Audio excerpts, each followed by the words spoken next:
संत Paul church नानभाट या नानभाट पॅरिसचे आम्ही सर्व मुलं आज कॅरल सिंगिंगसाठी निघालेलो आहोत. आपल्या सगळ्यांना माहिती आहे की डिसेंबर महिना आला की सगळ्यांना वेध लागतात ते नाताळ सणाचे, क्रिसमस सणाचे. क्रिसमस सण हा आनंदाचा सण, शांतीचा सण आणि प्रभू येशू हा शांतीचा संदेश देण्यासाठी माणूस होऊन या पृथ्वीवर त्याने जन्म घेतला. तोच हा नाताळचा सण.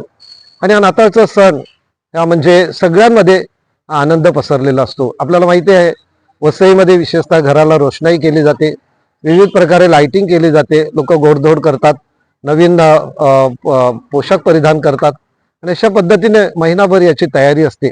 आणि या तयारीचाच एक भाग म्हणजे कॅरल सिंगिंग.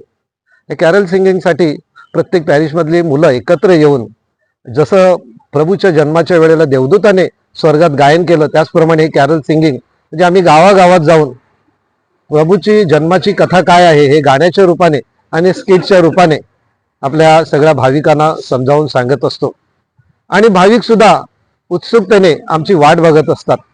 आज हा तिसरा दिवस नानभाट आणि परिसराच्या गाव परिवारात आम्ही जाऊन हा संदेश देत असतो. हा संदेश देत असतानाच ही मुलं गेल्या अनेक दिवसापासून यांनी तयारी केलेली आहे की प्रभूच्या जन्माच्या वेळेला नेमका प्रभूचा जन्म कसा झाला, परमेश्वराची ही योजना साकार करण्यासाठी परमेश्वराने कोणाकोणाची मदत घेतली आणि विशेषतः परमेश्वराने योसेफाची मदत घेतली, मरियेची मदत घेतली, संदेष्टांची मदत घेतली. आणि या संदेष्टांची नावं, मरियेचं आणि संपूर्ण कथा या नाट्य रूपाने आमची मुलं ही आपल्या समोर सादर करणार आहेत. आणि त्याचप्रमाणे मध्ये काही गाणी आहेत, तीच गाणी म्हणजे कॅरल सिंगिंग गाणी जी देवदूताने गायन केलेली आहेत.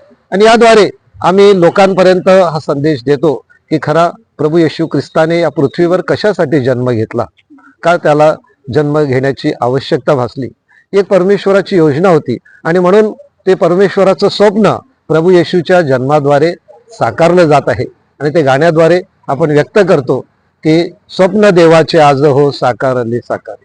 हा प्रभू येशू ख्रिस्त म्हणजे आपल्या सगळ्या सृष्टीचा निर्माता आणि म्हणून सृष्टीचा निर्माता, सृष्टीचा मालक, जगाचा मालक जगती आला, देवाचे घरबाई पाहू चला ह्या गाण्याद्वारे किंवा ईश्वराचा शब्द झाला माणूस अशा विविध गाण्याद्वारे आपण गावागावात जाऊन लोकांना या ख्रिस्त जन्माच्या कथेची माहिती सांगत असतो.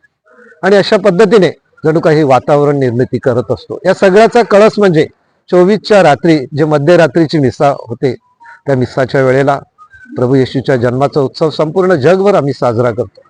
पण तो तेव्हाच साजरा करण्यासाठी लोकांना आनंद वाटतो कारण त्याच्या अगोदर अनेक दिवस त्याची तयारी केलेली असते. आणि हा कॅरल सिंगिंगसाठी आज आम्ही आता विविध गावामध्ये जात आहोत.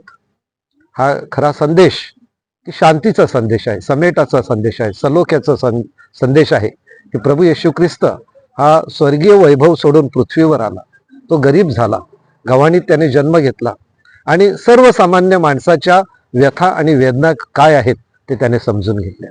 तो अशासाठी स्वर्गीय आसन सोडून पृथ्वीवर आला की आपल्याला स्वर्गात जाता यावं, त्यासाठी त्याने आपलं स्वर्गीय आसन सोडून आलं.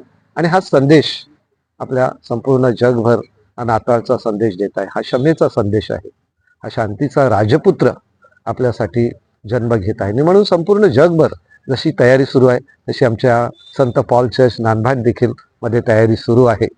आणि लोक विविध प्रकारे तयारी करत आहेत. पण ही मुलं, शाळेतील मुलं शाळेत जाऊन आल्यानंतर गेल्या अनेक दिवसापासून मुलां आणि त्यांचे टीचर्स, आमचे संडे स्कूलचे टीचर्स आणि अनेक दिवस मेहनत घेतलेली आहे, कष्ट घेतलेले आहेत. आणि लोक सुद्धा नाक्या नाक्यावर गावागावात त्या मुलांच्या कॅरल सिंगिंगचे वाट पाहण्यासाठी उभे असतात. चांगल्या रीतीने लोक त्यांचं स्वागत करतात. आणि हे सगळं करत असताना मुलांना कोणत्याही प्रकारचा शीण, कंटाळा किंवा थकवा येत नाही कारण हे प्रभूचं गायन, प्रभूची स्तुती, आराधना या मुलांद्वारे होत असते. हाच संदेश आम्ही देत आहोत सगळ्यांना. आपल्या सगळ्यांना नाताळच्या खूप खूप शुभेच्छा. हा नाताळचा सण आपल्याला शांतीचा, समाधानाचा, आनंदाचा जाऊ. येणारं नवीन वर्ष आपल्याला सुखा समाधानाचं आणि भरभराटीचं जाऊ. God bless you. Mary Christmas. Mary Christmas.